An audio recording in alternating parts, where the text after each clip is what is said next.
আমাদের শরীর দেখায় দেখায় টাকা ইনকাম করতে হবে? শরীর আমার, সিদ্ধান্ত আমার। সে কি নিজেকে পতিতলায় রাখতে পারবে? সে নিজে বলবে আমি পতিতলায় নারী। নারী কমিশন আছে, যারাই আছে, যারা আমাদের নারীদের মধ্যে আল্লাহ পাক ভালো ভালো স্থানে তাদেরকে বসিয়েছেন, সম্মান দিয়েছেন, মান সম্মান দিয়েছেন, তারা আসলেই ইসলাম সম্বন্ধে এত জ্ঞাত না। তারা বুঝতেছে না। উনি যদি ভালো করে কোরআনে কারিম পড়তেন যে পতিতলয়টা কি, পতিতলয় কি, সে কি নিজেকে পতিতলয় রাখতে পারবে? সে নিজে বলবে আমি পতিতলয় নারী।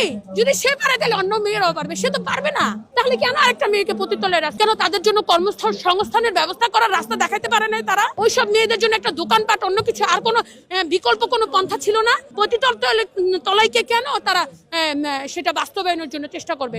সেটা আমি ইসলামিক দৃষ্টিকোণ থেকে এটাই বলে, নারীরা হচ্ছে সম্মানী জাতি। আল্লাহ পাক আপনাকে অধিকার দিয়েছেন, আল্লাহ পাক আপনাদেরকে পুরুষদেরকে ক্ষমতা দিয়েছেন। ক্ষমতা মিন্স হচ্ছে মর্যাদা দিয়েছেন অনেক বেশি। কিন্তু আমি মেয়ে হয়ে আমি আপনার সাথে কোনোদিন পারবো না ভাইয়া। কেন পারবো না? আল্লাহ পাক যেখানে বলছে ছেলেরা আমাদের চাইতে ছেলেদের ক্ষমতা বেশি, আমাকে সেটা মনে রাখতে হবে। আমি শেখ হাসিনা হই না কেন? এই যে শেখ হাসিনা কি করে গেছে দেখেন না, কার মধ্যে ইসলাম ছিল না তো। বাট আমি কথা হচ্ছে যে প্রত্যেকটা নারীকে বুঝতে হবে, মনে রাখতে হবে যে আমি একটা পুরুষের উপরে না। আপনারা প্রত্যেকটা জায়গা থেকে, প্রত্যেকটা যেখানেই থাকেন না কেন, আপনারা উপরে থাকবেন, আপনাদের আন্ডারে।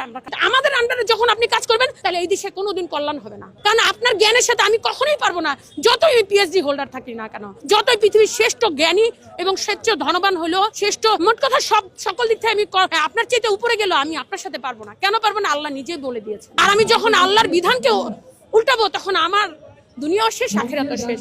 আমি ইসলামের কথা বলতেছি, ইসলাম না, আমার কোরআনে কারিমের ভাষা অনুযায়ী আমি কথা বলতেছি। এইটাই। এখন কোনো নারী যদি বলে আমি মুসলিম কিন্তু কাজ করে অমুসলিমের, আল্লাহ পাক তাকেও বলবো তুই হচ্ছে কাফর, তুই হচ্ছে বেদিন, তুই হচ্ছে শিরককারী। কারণ আমি বলেছিলাম সুদ হারাম, তুই বলেছিস হালাল, তার মানে এটাও শিরকি। যখন আমি সুদকে হালাল বলবো, তখন আমিও শিরকি করে ফেললাম। আল্লাহ যেখানে সুদকে বলেছে হারাম, সেখানে আমি কিভাবে হালাল করি? নারী কমিশন যেটা বলেছেন যে মেয়েদেরকে এই করা হয়েছে, এইটা বলতে পারে নাই সে যে প্রত্যেকটা কোনো মেয়ে না আর পতিতলায় যেতে পারবে না। প্রত্যেকটা মেয়েকে আমরা কর্মসংস্থানের জন্য সাহায্য করব, এটা বলতে পারে নাই।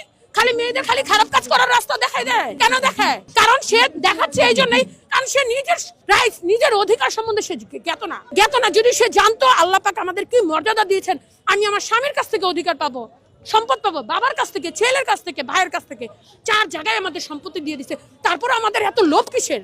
আমাদের শরীর দেখায় দেখায় টাকা ইনকাম করতে হবে? অন্য ধর্ম থেকে নিয়ে শরীর আমার, সিদ্ধান্ত আমার, এটা করা যাবে না। এটা শুধু অন্য ধর্মে, কি বৌদ্ধ, খ্রিস্টান, ইহুদি, নাসারা, তারা করতে পারে, কিন্তু একজন মুসলিম হয়ে কখনো এই টাইপের কথা